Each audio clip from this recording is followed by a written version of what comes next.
Bueno, siguiendo con nuestro libro de antología, que mejores historias siniestras, ahora les traemos otra gran escritora, maravillosa. Ella es irlandesa, catalogada como una de las mejores escritoras de habla inglesa. Es comparada con Virginia Woolf en su escritura inglesa, aunque ella es irlandesa, o sea, Reino Unido, aunque sea Reino Unido, son diferentes países. Entonces, ella es irlandesa y se llama, eh, ahí se me fue, Elizabeth Bowen.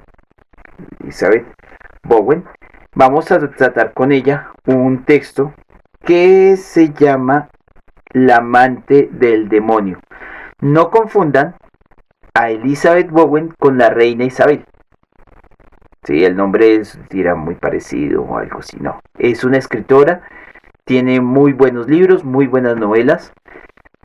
Y de ella vamos a leer un cuento que se llama El amante del demonio. Un libro, un cuento maravilloso para podernos acercar, para mirar la narrativa y para poder hablar y construirnos desde un espacio social. Entonces sean bienvenidos a este espacio de libros, cuentos del mundo. Y hoy vamos a leer entonces a Elizabeth Bowen, sacado de la antología de las mejores historias siniestras.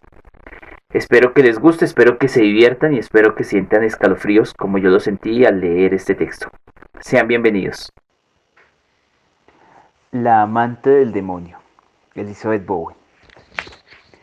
Hacia el ocaso del día que había pasado en Londres, la señora Drover se dirigió hacia su casa que tenía cerrada, para recoger algunas cosas que deseaba llevarse.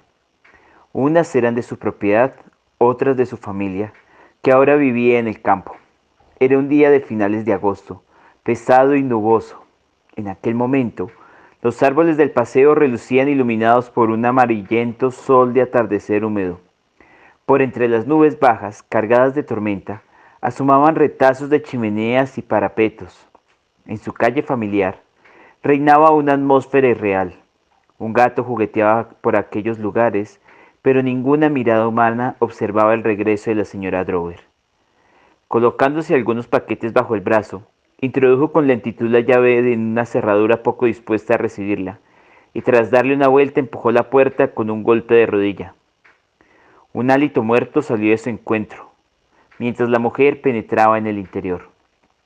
La ventana de la escalera estaba cerrada, por lo que el vestíbulo se hallaba a oscuras, pero una puerta permanecía entreabierta. La señora Drover la cruzó y penetró en ella abriendo la ventana.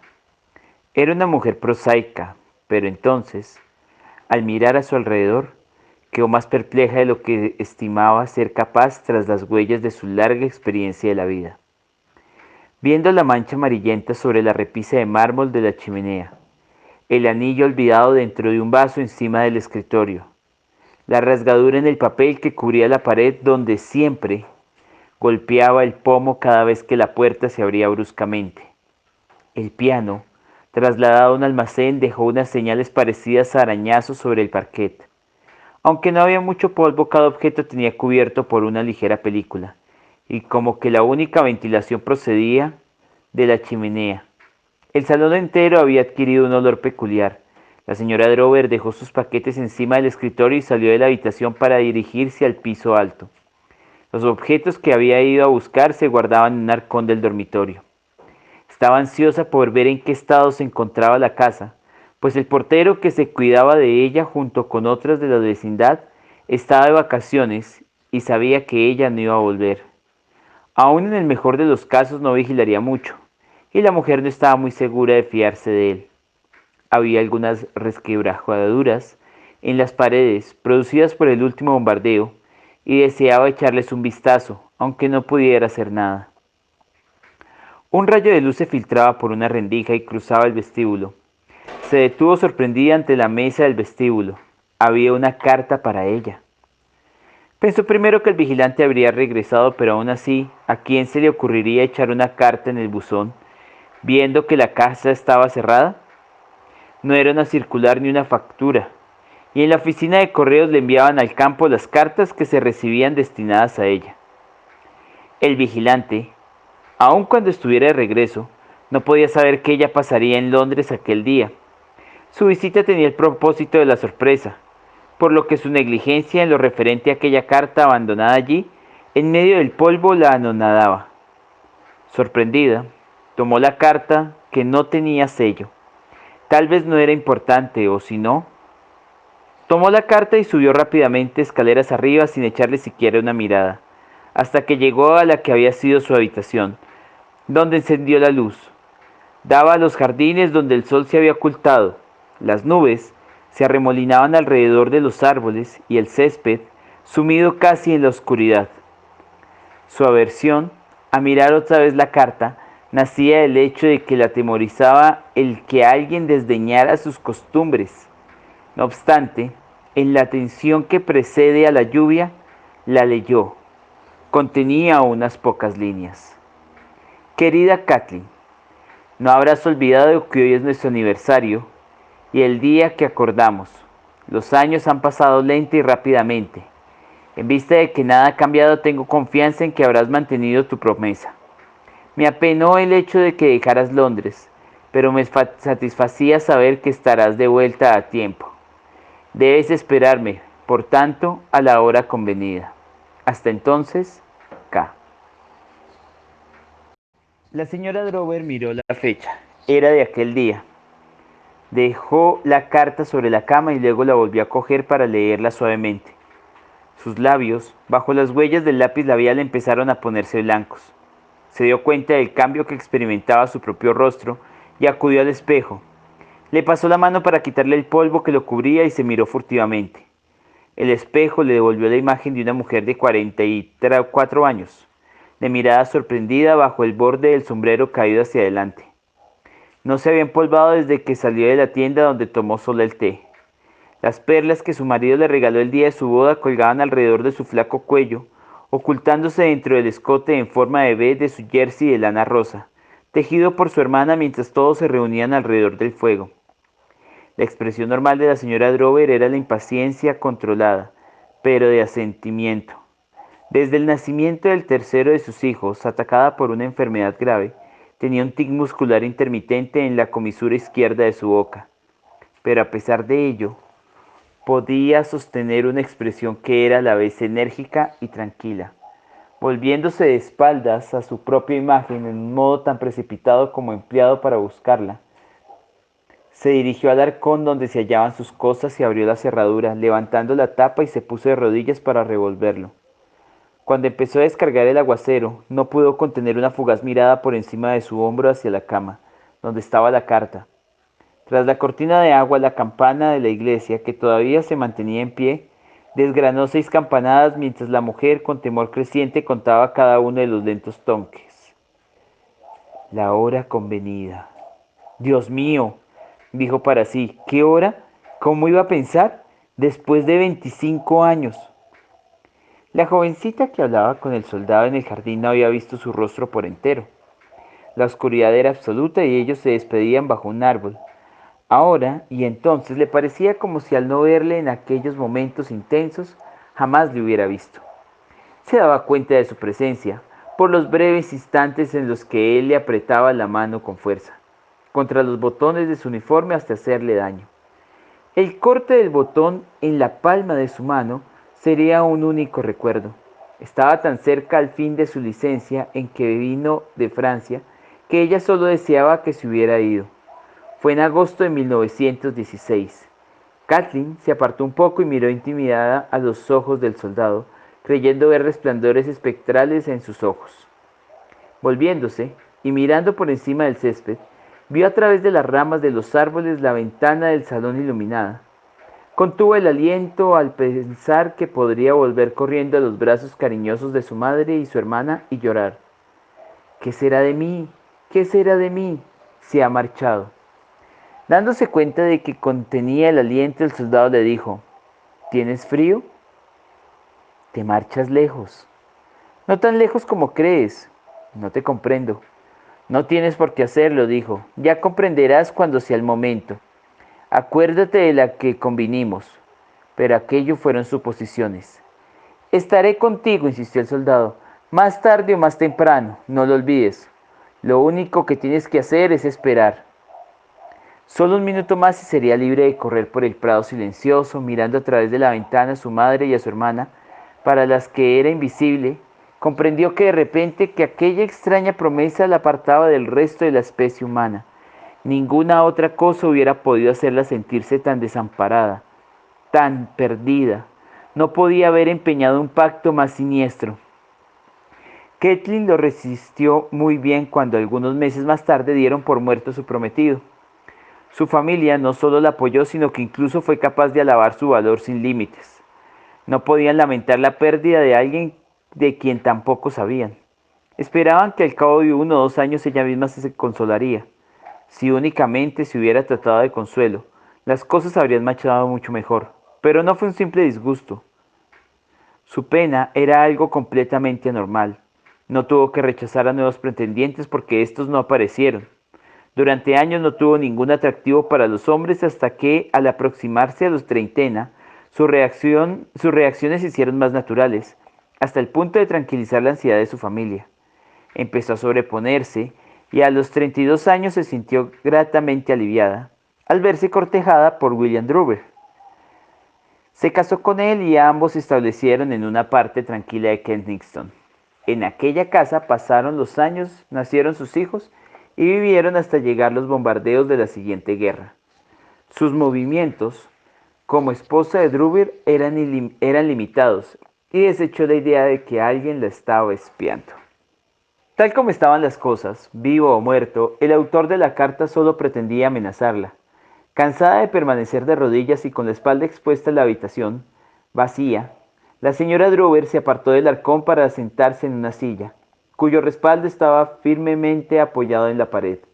La placidez de su antigua habitación, la atmósfera tranquilizadora de su hogar de casada en Londres, todo se había evaporado. El encanto había sido roto por el autor de aquella carta. La casa vacía sellaba aquella noche, años y años de voces, costumbres y pasos. A través de las cerradas ventanas oía solamente el rumor de la lluvia sobre los tejados alrededores. Para tranquilizarse, se dijo que había sufrido una alucinación. Durante algunos segundos cerró los ojos pensando que la carta era una broma de su imaginación, pero al abrirlos, la carta seguía encima de la cama. Su mente no lograba desentrañar el sentido de la aparición sobrenatural de la carta. ¿Quién sabía en Londres que iba a ir a la casa precisamente hoy? El caso era evidentemente que alguien se había enterado. Aun cuando el vigilante estuviera de vuelta no tenía razón alguna para esperarla. Al contrario, se hubiera guardado la carta en el bolsillo para llevarla luego al correo. Por otra parte, no existía ninguna señal de que el vigilante hubiera vuelto. Y las cartas que se echan por debajo de las puertas de las casas desiertas no vuelven solas hacia las mesas de los vestíbulos. No se quedan encima del polvo de las mesas vacías, como si estuvieran seguras de que alguien las va a encontrar. Era precisa una mano humana para ello, y nadie, excepto el vigilante, poseía la llave. Tal vez era posible que ya no estuviese sola. Alguien debía estarle esperando al pie de las escaleras. Esperando. ¿Hasta cuándo? Hasta la hora convenida. Al menos no eran las 6 la hora convenida, pues había sonado ya. Se levantó de la silla, fue a cerrar la puerta. El problema era marcharse. ¿Volando? No, eso no. Tenía que tomar el tren. Como mujer cuya total responsabilidad constituía la clave de su vida familiar, no podía regresar al campo junto con su marido, sus hijos y su hermana sin los objetos que había ido a buscar. Hizo rápidamente algunos paquetes con las cosas que deseaba llevarse, pero todos ellos junto con los de sus compras abultaban mucho, lo que significaba que debía tomar un taxi. La idea del taxi la tranquilizó un poco y su respiración se hizo normal.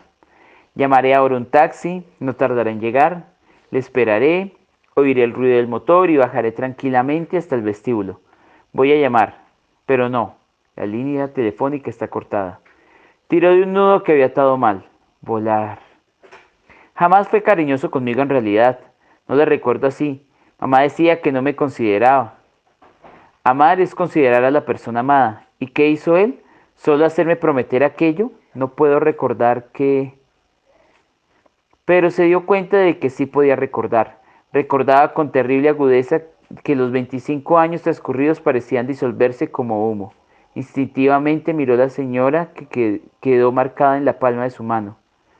No recordaba únicamente todo lo que dijo e hizo, sino la completa suspensión de su existencia durante aquella semana de agosto. No era yo misma, me decían todos entonces. Recordaba, pero sus recuerdos habían un espacio en blanco, como si sobre una fotografía hubiese caído una gota de ácido. Le resultaba imposible recordar el rostro de él. Donde quiera que esté esperándome no le reconoceré. ¿Y quién puede echar a correr frente a un rostro que no reconoce? Tenía que coger el taxi antes de que sonara cualquier hora. Iría calle abajo, hacia la plaza en la que desembocaba la calle principal. Volvería a salvo con el taxi a su propia casa y pediría al chofer que la acompañara a recoger los paquetes. La idea del chofer la hizo tomar una decisión audaz. Dejó abierta la puerta y desde el rellano de la escalera escuchó atentamente. No oyó nada, pero mientras estaba allí una ligera corriente de aire atravesó el rellano y le acarició el rostro. Procedía de la planta baja. Allá abajo, alguien había abierto una puerta o una ventana, alguien que había elegido aquel instante para abandonar la casa. La lluvia cesó. El empedrado estaba reluciente cuando la señora Drover atravesó la puerta principal de su casa y salía a la calle desierta. Las casas vacías de enfrente seguían mirándola con sus ojos resquebrajados. Se apresuró calle abajo intentando no mirar hacia atrás, pero el silencio era tan intenso, un silencio profundo en Londres herido por la guerra, que otros pasos en pos de los suyos serían claramente perceptibles. Al desembocar la calle en la plaza, donde la gente seguía viviendo, empezó a tener conciencia de sí misma y reprimió su paso forzado. En el extremo de la plaza, dos autobuses se cruzaron impasibles. Mujeres, un viajante, ciclistas, un hombre empujando un carro, otra vez el fluir ordinario de la vida. En el rincón más populoso de la plaza debía estar, y estaba, la parada de taxis. Aquella noche había solo un taxi, pero parecía esperarla. Sin mirar a su espalda, el chofer puso en marcha el motor, mientras ella se disponía a abrir la portezuela. Cuando la señora Drover entró en el taxi, dieron las 7 en algún reloj. El taxi se encaminó a la calle principal para dirigirse hacia su casa. Tenía que haber dado la vuelta. La mujer buscó apoyo en el respaldo del asiento y el taxi había dado la vuelta antes que ella. Sorprendida por aquel movimiento, se hubiera dado cuenta de que no había dicho dónde iba. Se inclinó hacia adelante para golpear el panel del vidrio que separaba la cabeza del chofer de la suya propia. El chofer frenó hasta que se detuvo casi el coche. Se volvió e hizo bajar del panel de separación. La sacudida hizo que la señora Drover cayera hacia adelante hasta casi tocar el cristal con el rostro. A través de la abertura, conductor y pasajero, separados solamente por unos centímetros de distancia, permanecieron durante una eternidad con los ojos clavados el uno en el otro. La boca de la señora Drover quedó abierta unos segundos antes de que pudiera articular el primer grito. Después siguió gritando desesperadamente, golpeando el cristal con sus manos enguantadas, mientras el taxi, que aceleró su marcha sin contemplaciones, se internaba con ella por las desiertas calles.